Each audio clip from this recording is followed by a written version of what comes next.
तो hello everyone, कैसे हैं आप लोग। मैं उम्मीद करता हूं कि आप सब अच्छे होंगे। तो आज जो है basic math for all student का जो है पार्ट 3 है, जिसमें हम लोग गुना सीखने वाले हैं, यानी मल्टीप्लिकेशन या फिर मल्टीप्लाई बोलें आप, गुना सीखने वाले हैं कि किस प्रकार से सामान्य गुना होता है, गुना का उपयोग अपने लाइफ में किस तरह से है, और दशमलव का गुना और दशमलव के गुना का भी फिर कुछ उदाहरण से हम लोग उपयोग समझेंगे। तो देखिएगा, सबसे पहले हम लोग अगर गुना की बात करते हैं तो सामान्य गुना अगर मैं उदाहरण के लिए लूँ, पहला देखिएगा, सबसे पहले मान लीजिए पहला इस तरह से रहता है, आपको गुना करना एक अंक वाला, एक संख्या को एक संख्या से गुना करते हैं तो 4 चौका 16, इस प्रकार से आप लिख सकते हैं। क्लियर है। दूसरा मैं लेता हूँ 4 45 को मान लीजिए आपको करना है 4 से गुना, तो आप इस तरह से चीज़ों को गुना करते हैं कि 4 पंचे 20 के 0, कैरी कितना आ गया आपका 2, तो इस पे 2 आप कर देते हैं बाद में। 4 चौका 16, इस 2 को ऐड करेंगे तो कितना हो जाएगा 18। तो आप ये समझ गए, ठीक है। एक तो ये तरीका हुआ, एक ये टाइप हुआ। अब एक अंक से 2 अंक पे आए, अब नीचे 3 अंक पे जाते हैं। चलिए इस तरह से इधर का अंक आप कितना बढ़ाएं, हम उसी तरह से बता रहे हैं। 3 अंक इधर भी कर रहे हैं, 4 अंक इधर से कर देते हैं, 3 अंक कर देते हैं, ठीक है। 2 अंक कर देते हैं, इधर से 2 अंक कर देते हैं, ठीक है। देखिए तो क्या है, 5 दूना 10 के 0, हाथ में कितना है, कैरी जो है 1 है, इसको बाद में ऐड करना है। 4 दूना 8, और 8 और 1 9, ठीक है। अब 5 दूना 10, हासिल तो नहीं था, 10 के फिर 0, हाथ में कितना हो गया, कैरी 1। 4 दूना 8 और 1 9। जब अगला बार इस 5 को 2 से कर दिया, 4 को 2 से कर दिया, 5 को भी 2 से गुना कर दिया, 4 को भी 2 से गुना कर दिया, ये आया। अब सबका गुना किससे करना है, 5 का गुना भी 4 से करना, 4 का गुना 4 से, 5 का गुना इसका गुना। तो एक संख्या इधर से छोड़ दीजिएगा, ठीक है। यहाँ से लिखना स्टार्ट कीजिए, ठीक है।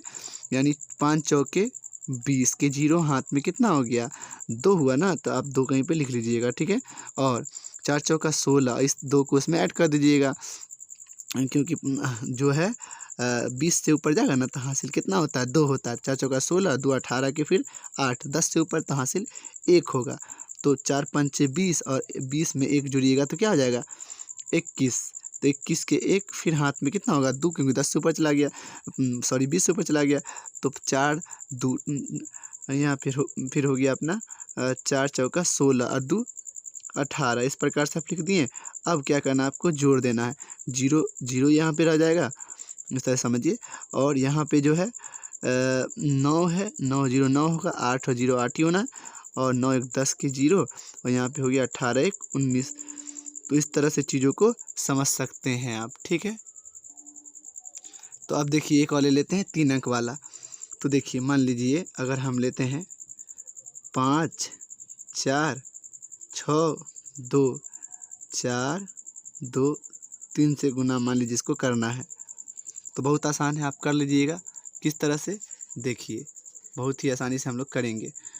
4 दूना 8 है ना, इसको इससे पहले करेंगे, 4 दूना 8 होगा। अब 6 चौके 24 के 4, हाथ में कितना आया 2 ना, 4 चौका 16 2 18, हाथ में 1 हुआ, 5 चौके 20 और 1 21, यहाँ हो गया। बाद में पूरा लिखा जाता है, 2 दूना 4, एक अंक छोड़ दीजिए। अब 6 दूना 12, 4 दूना 8 है ना, हासिल तो नहीं है ना, और 5 दूना 10। तो संख्या के सामने लिखना है सबको, इस तरह से चीज़ों को। अब एक अंक और छोड़ना है आपको, यहाँ से नहीं, यहाँ से लिखेंगे तीसरा अंक वाले में। 3 दूना 6, अब 6 3 के 18 के 8, हाथ में 1, 4 तिया 12 1 13 के 3, हाथ में कितना हो गया 1, 5 तिया 15 1 16। इस तरह से सब संख्या को एकदम सामने सामने लिखिएगा, नहीं तो गलती हो जाएगा। यहाँ 8 हो गया, 4 4 8, सबको आप जोड़ देना है ना, तो 8 8 8 16 और 6 22, हाथ में अब 2 आएगा ना आपको, 8 और 8 16 1 17 2 19 के 9, हाथ में 1, 5 1 6 हो गया, और हासिल तो नहीं है 7 हो गया, यहाँ हो गया बोला 1। तो ये आ गया गुना। इस प्रकार से आप चीज़ों को समझ सकते हैं। मान लीजिए आपको हम गुना का एक उपयोग बताते हैं, ठीक है। देखिएगा कि मैं कहता हूँ कि यदि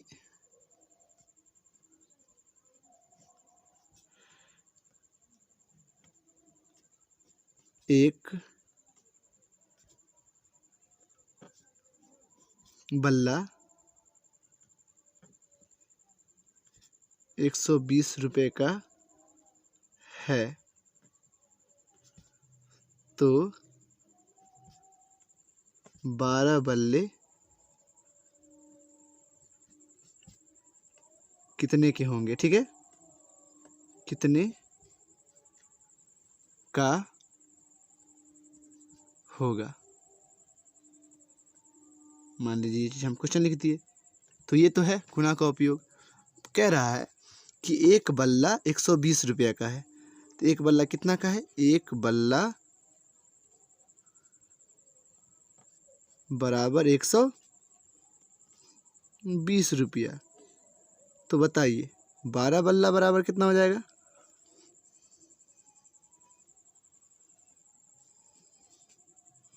एक 120 को 12 से गुना कर देना है तो आपको टोटल बल्ला का दाम निकल जाएगा, है ना। आप ऐसे कीजिए या फिर अभी बताए ना, इस तरह से लिखिए 120 और 12 को ऐसे लिखिए।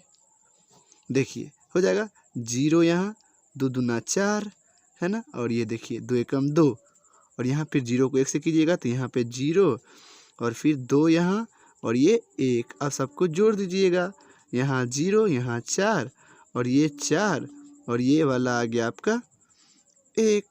देखिए, है ना। मैं उम्मीद करता हूँ कि आप समझ गए होंगे। कोई भी चीज़ का दाम अगर बोलेगा तो उसको उससे गुना कर दीजिएगा। समझ गए गुना का उपयोग। अब देखिए, अब समझते हैं हम लोग दशमलव वाला गुना भी समझेंगे हम लोग। ठीक है, देखिएगा मैं एक लेता हूँ दशमलव के गुना का एग्जाम्पल। मान लीजिए इस तरह से है, 4.2 को गुना करना है 4.3 से। तो बस आप पहले का शुरुआत में आप क्या कीजिएगा, ऐसे ही रख बनाइएगा 4.2 इस तरह से लिख लीजिए और 4.3 लिख लीजिए। आप गुना कीजिए जैसे हम बताए हैं, पहले गुना कीजिए, दशमलव बाद में रखेंगे। ठीक है, दशमलव को आप एक बार दरकिनार कीजिए, हटाइए, दशमलव बाद में हम लोग रख लेंगे। देखिए यहाँ तो देखिए 3 दूना या 2 तिया 6, ठीक है, और 4 दूना 8 लिख लिए।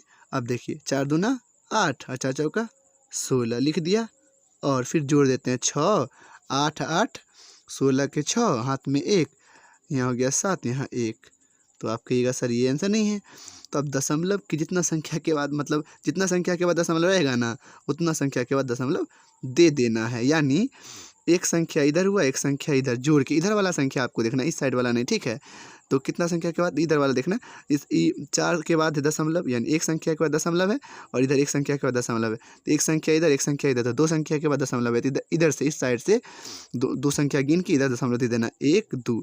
2 संख्या के बाद दशमलव था तो 2 संख्या के बाद दशमलव रख दिए। देखिएगा एक और एग्जाम्पल लेते हैं। ठीक है, घबराना नहीं, बस देखिए 46 गुने 5 2 है। हम गुना करते हैं 6.4 से। ठीक है, तो आप देखिए इसको ऐसे कीजिएगा 46.52, है ना। इस प्रकार से आप पहले इसको दशमलव के सामने दशमलव लिख के कीजिएगा तो ज़्यादा बेहतर है, लेकिन कोई दिक्कत नहीं है। इसको गुना करना है हमको 6 से, तो कोई दिक्कत नहीं, करना तो नॉर्मल वाला ही है। तो इस तरह से 4 दूना 8, है ना, और 5 चौके 20 के 0 हाथ में कितना आ गया आपका, तो 2 आ गया। 6 चौके 24 और 2 26 के 2 हाथ में 2, फिर 4 चौका 16 2 18। क्लियर है। अब देखिए यहाँ गुना फिर से करते हैं, तो इधर से देखिए 6 दूना 12 के 2 हाथ में 1 हुआ ना, 6 पंचे 30 और 1 31 के 1 हाथ में 3 और 6 चक्के 36 और 3 39 के हो गया आपका 9 हाथ में कितना हो गया कैरी, वो 3 हो गया। तो 4 6 चौके 24 और 3 27। सामने सामने एकदम संख्या लिखना है आपको, उसके बाद जोड़ देना है सेम 8। बस आपको ये मायने में नहीं रखना है कि दशमलव वाला गुना है या कुछ भी। ठीक है, देखिए अब यहाँ से हो गया आपको ये आ गया 2 और ये 6 1 7 हो गया ना, और यहाँ पे 8 के 9 कितना हो गया 17 के 7 हाथ में 1 और 8 और 1 9 और ये 2 ही रहेगा। अब कहिएगा इतना आंसर नहीं होगा, आप दशमलव गिन लीजिए। दशमलव के बाद कितना संख्या 1 2 3, तो 3 संख्या का दशमलव रख दीजिए, 1 2 3 लीजिए, यहाँ रख दीजिए। ये आ गया आपका आंसर 297.728 है। दशमलव के बाद इस तरह से चीज़ों को पढ़ा जाता है। मैं उम्मीद करता हूँ कि आप दशमलव वाला चीज़ सीख गए होंगे। मतलब डायरेक्टली कर लेना, उसके बाद दशमलव के बाद संख्या गिन लीजिएगा, क्या तो संख्या 1 2 कैट था तो उस प्रकार से आपको संख्या रख देना 1 2 3, तो 3 संख्या का दशमलव रख दिए। 1 2 था तो 2 के दशमलव रख दिए। पहले नॉर्मल गुना करना, उसका संख्या गिन के दशमलव आप रख लीजिएगा। ठीक है, अब देखिए हम इसका एक उपयोग भी पढ़ लेते हैं। मान लीजिए आपको कहा जा रहा है कि एक है ना कलम का मूल्य 12.5 रुपया है, ऐसे हो सकता है। तो 5 कलम का मूल्य कितना होगा? इसमें एक ही दशमलव का यूज किया, वो भी सीख जाइएगा आप। का मूल्य होगा, चलिए मान लीजिए क्वेश्चन है, तो आपको क्या करना है, एक कलम का मूल्य दिया हुआ है, एक कलम का मूल्य आपको क्या दिया है 12.5 रुपये। तो 5 कलम का क्या होगा, 5 कलम का मूल्य निकालना है अपने को ना, तो लिखिएगा 12.5 को गुना कर देना किससे, 5 से। ठीक है, फिर 5 25 के 5 हम जैसे बताएं भाई करना है, और हाथ में 2, 5 दूना 10 और 2 12 के 2, हाथ में 1 5 और 1 6। हमने कहा था दशमलव के बाद कितना संख्या, एक ही संख्या ओनली, तो एक संख्या और दशमलव रखेंगे, है ना आंसर। तो देखिए इस प्रकार से आप चीज़ों को सॉल्व कीजिएगा। दशमलव से तो घबराना है ही नहीं, बहुत आसान है, बस आप चीज़ों को लर्न कीजिए, धीरे धीरे आपको सब समझ में आ जाएगा। थैंक यू सो मच, है ना। और बेसिक पार्ट हम 3 में डालेंगे और बहुत सारी ऐसा चीज़ डालेंगे जिसको आप 100% समझ में आएगा। Thank you so much.